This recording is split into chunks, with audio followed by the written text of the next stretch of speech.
سلام و درود به شما مخاطبان عزیز و همراهان گرامی. میخوایم با هم در مورد تحولات خاورمیانه مثل تنش بین ایران و اسرائیل، نقش نیروهای مقاومت در منطقه و همچنین سفر اخیر آقای عباس عراقچی به پاریس و آقای علی لاریجانی به پاکستان یه تحلیل جامع داشته باشیم، چرا که این سفرها فقط یک رفت آمد دیپلماتیک ساده نیستن، یا بخشی از یک راهبرد بزرگتر محسوب میشن. پس عزیزان همراه ما باشید تا انشالله یه تصویری دقیق تر از آینده خاورمیانه و مسیر پیشروی بازیگران اصلی به دست بیاریم. دوستان عزیز، خوشحال میشیم که برای حمایت از ما مشترک کانال ما بشید حتما و نظرتون رو در مورد این برنامه هم و خصوصا در مورد این تحلیل تو کامنت ها به ما اعلام کنید. خب عزیزان، اگر بخوام در مورد صحنه کلی خاورمیانه خدمتتون عرض کنم، در ماه‌های اخیر خاورمیانه وارد مرحله جدید شده. نه درگیری مستقیم تمام عیار میان ایران و اسرائیل و نه صلح پایدار و قابل اتکا.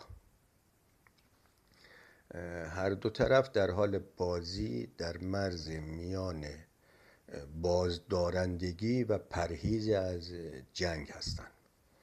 این یعنی هر اقدام نظامی حتی کوچک قابلیت تبدیل شدن به یک بحران بزرگ را دارد.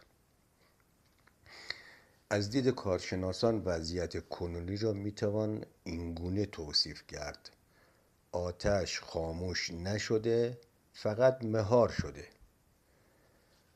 اما زیر خاکستر رقابت راهبردی همچنان ادامه دارد. هر طرف تلاش میکنه بدون ورود به جنگ مستقیم دست بالا رو از دست نده. در مورد نقش نیروهای مقاومت باید خدمتون عرض کنم یکی از مهمترین عوامل تعیین کننده در این معادله شبکه نیروهای مقاومت است.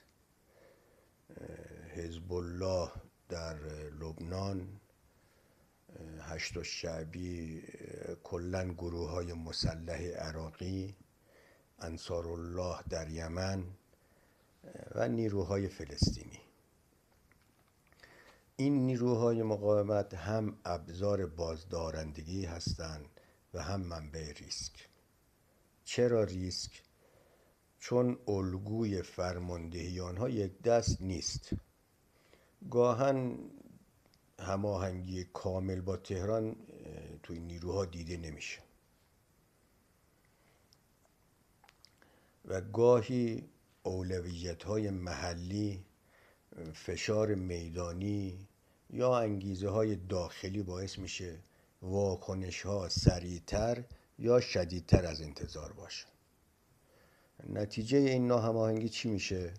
این احتمال وجود داره که یک حادثه محدود، مثلا حمله به یک پایگاه یا کاروان، بدون قصد طرفین به چرخه‌ای از واکنش‌های تلافی جویانه تبدیل شود. برای ایران این نیروها ابزار فشار هستند و برای اسرائیل تهدیدی جدی و مستمر. و این نیروها برای قدرت‌های فرامنطقه‌ای یک منبع نگرانی و بی‌ثباتی.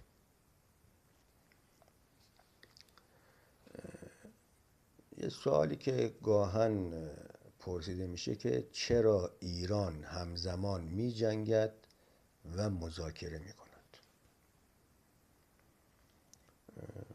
ممکنه سوال بشه چطور ممکن است ایران از یک طرف پیام‌های بازدارندگی و نمایش قدرت بدهد و از طرف دیگر مسیر گفتگو و تعامل دیپلماتیک را دنبال کنه. پاسخ خیلی ساده است. این دو مسیر با هم هیچ تناقضی ندارند، بلکه مکمل یکدیگرند. تهران و جمهوری اسلامی با دو واقعیت روبروست. فشار امنیتی و تهدیدات منطقه‌ای، فشار اقتصادی و تحریم‌ها. بنابراین ترکیب بازدارندگی و دیپلماسی تنها راهی است که هم از تهدیدات امنیتی جلوگیری می‌کند و هم از تشدید فشارهای بین المللی کم می‌کند. و در همین راستا سفر آقای سید عباس عراقچی وزیر امور خارجه جمهوری اسلامی ایران به پاریس، در همین چارچوب سفر آقای عراقچی به فرانسه معنا پیدا می کند. آقای عراقچی از چهره‌های کلیدی مذاکرات هسته‌ای است و رفتن او به پاریس حتماً پیام دارد. ایران آماده دسترسی به کانال‌های گفتگو با اروپا است، اما حاضر نیست از اهرم‌های منطقه‌ای خود عقب نشینی یک طرفه کند. فرانسه هم تلاش میکنه پیش از آن که تنش نظامی از کنترل خارج بشه مسیر دیپلماسی رو فعال نگه داره. و به عبارت دیگه این سفر نه نشانه عقب نشینی هست و نه نشانه میانجیگری برای صلح کامل، بلکه تلاش برای مدیریت بحران و خرید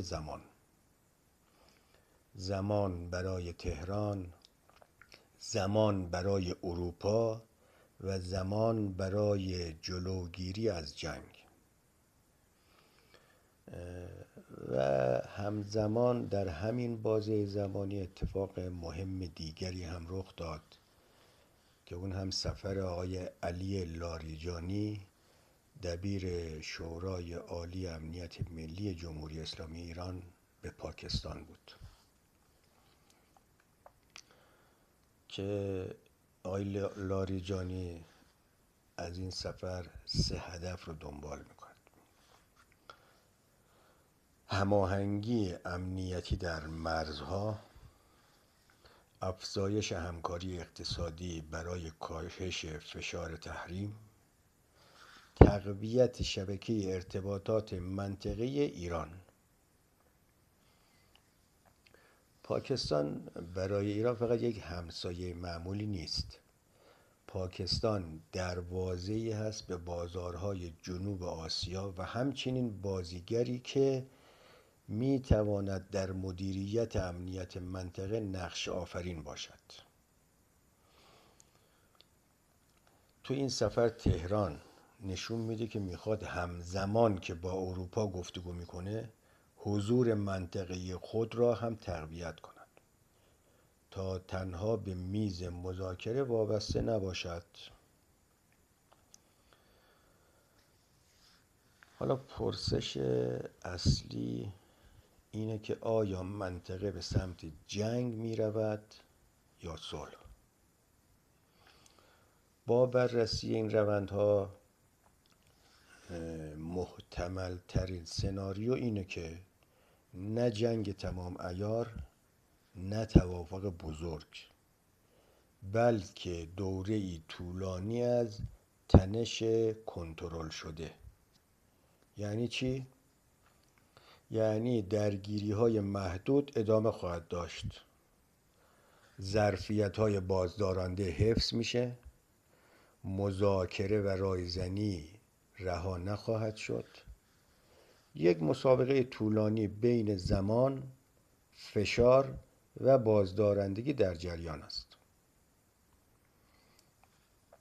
اگه بخوایم همه این تحولات رو در یک جمله خلاصه کنیم، باید بگیم خاورمیانه در مرحله‌ای قرار دارد که هر بازیگر هم میخواهد از جنگ بزرگ جلوگیری کند و هم نمیخواهد نشان بده که عقب نشسته است. و در همین راستا سفر آقای عراقچی به پاریس و سفر آقای لاریجانی به پاکستان، میشه گفت این دو سفر قطعات یک پازلند. ایران همزمان تلاش میکنه هم بازدارندگی نظامیشو حفظ کنه، هم تنش دیپلماتیک رو کاهش بده. نتیجه میگیریم آینده نزدیک خاورمیانه صحنه رقابت بدون توقف خواهد بود.